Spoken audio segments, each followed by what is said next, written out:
इशारों को अगर समझो तो राज को राज रहने दो। और ये गाना आज मुझे याद आ रहा था। एक और कहावत है कि कहीं पे निगाहें कहीं पे निशाना।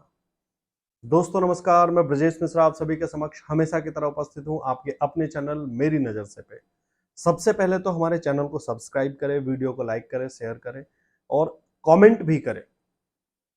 आज जो मुद्दा है वो मुद्दा है मोदी, मुद्दा और देश।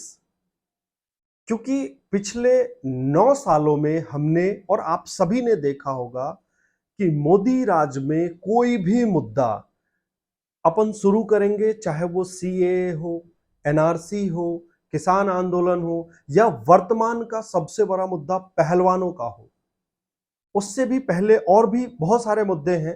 पर मुख्य रूप से ये 3 मुद्दे देश में बहुत हाईलाइट हुए, बहुत देश को प्रभावित किया। कभी सोचा है किसी ने कि क्यों प्रभावित किया देश को ये तीनों मुद्दे सबसे ज्यादा? इसीलिए आज का टॉपिक है मोदी, मुद्दा और देश। मेरे चैनल का नाम है मेरी नजर से। अब मैं अपनी नजर से आप सभी को बताना चाहूंगा कि मोदी किसी भी मुद्दे को इतना ज्यादा लंबा क्यों खींचते हैं। आपको याद होगा, सबसे पहले अगर हम सीएए की बात करें या एनआरसी की बात करें तो वो जब शुरू हुआ तो दिल्ली में दंगे हुए, बहुत भारी मात्रा में एक विशेष समुदाय, मुस्लिम समुदाय के लोग वहां काफी समय तक बैठे रहे, दिल्ली को बहुत डिस्टर्ब किया।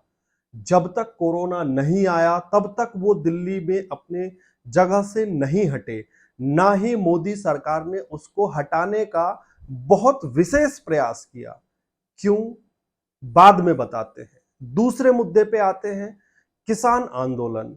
किसान आंदोलन भी आपको याद होगा मित्रों कि वो भी लगभग साल भर चला था, 1 वर्ष से अधिक चला था।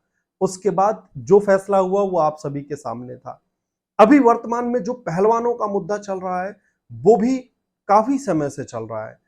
आपको क्या लगता है मेरे दर्शक, आप जरूर बताना इस वीडियो में कमेंट करके कि क्या मोदी इन मुद्दों को चाहे तो चुटकियों में समाप्त नहीं कर सकता? क्या कर सकता है, परंतु कभी आपने सोचा है कि इन मुद्दों के आड़ में, इन मुद्दों के पीछे, क्योंकि भारत 140 करोड़ लोगों का देश है, भारत में लगभग 150 करोड़ की आबादी पहुंच गई है, इसमें आप किसी भी मुद्दे को हमेशा के लिए बंद या खत्म नहीं कर सकते हैं।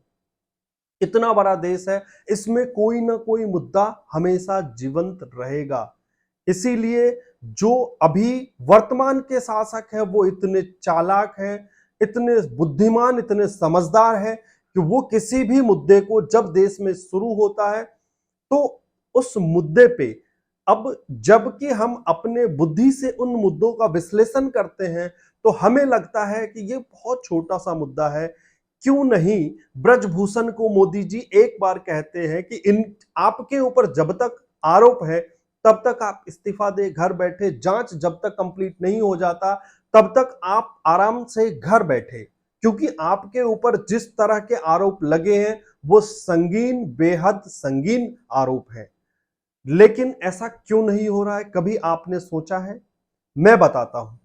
ऐसा इसलिए नहीं होता है कि भारत 150 करोड़ की आबादी का देश है, इनमें सभी मुद्दे जीवंत और कोई ना कोई मुद्दा इतने बृहद पैमाने पे चलता रहेगा।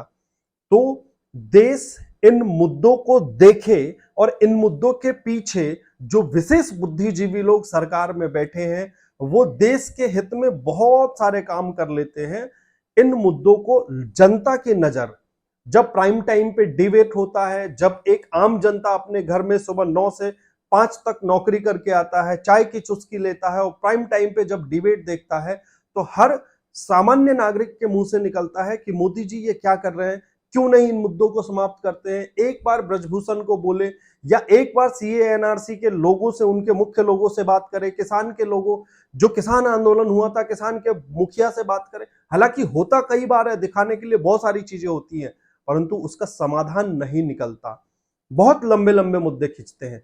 तो इन मुद्दों के आड़ में देश में बहुत सारी चीजें होती हैं जो देश के हित के लिए भी होता है और शायद 1-2-5% अहित के लिए भी होता होगा, पर ये मुद्दे हमेशा चलते रहते हैं जो कि आम जनता के दृष्टिकोण से लगता है कि ये गलत है।